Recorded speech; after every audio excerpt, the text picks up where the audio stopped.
Hello student, প্রত্যেক দিনের মতন আজকে আমরা নতুন একটা ম্যাথের শর্ট ট্রিক্স নিয়ে এসেছি, যেটা সাধারণত সরকারি চাকরির পরীক্ষায় তো প্রায়ই পড়ে থাকে। চলো দেখে নেওয়া যাক।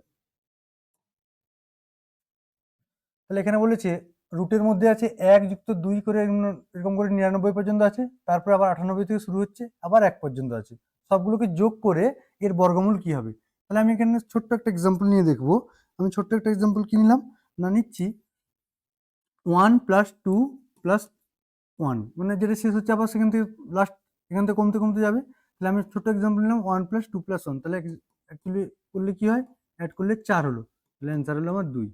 সেমভাবে আবার যদি আরেকটু বড় এক্সাম্পল নিই 1 + 2 + 3 + 2 + 1, তাহলে এটা যখন অ্যাড করবো তাহলে 1 + 2 3, 3 + 3 6, 6 + 2 8, 8 + 1 9, তাহলে 9-এর বর্গমূল করলে কত হয়, 3 হয়। সেমভাবে যখন এটাই করতে যাব তখন আমার কি আছে, 99 শেষ হয়েছে, 99 শেষ হওয়ার পর শেষ হয়েছে যেখানে, আমি যেখানে শেষ হচ্ছিল সেটাই আমার অ্যান্সার এসেছিল। এখানের ক্ষেত্রে যেটা শেষ হয়েছিল সেটাই অ্যান্সার এসেছিল, তাহলে এর ক্ষেত্রে অ্যান্সার কি হবে, 99। আশা করি তোমরা সবাই বুঝতে পেরেছো।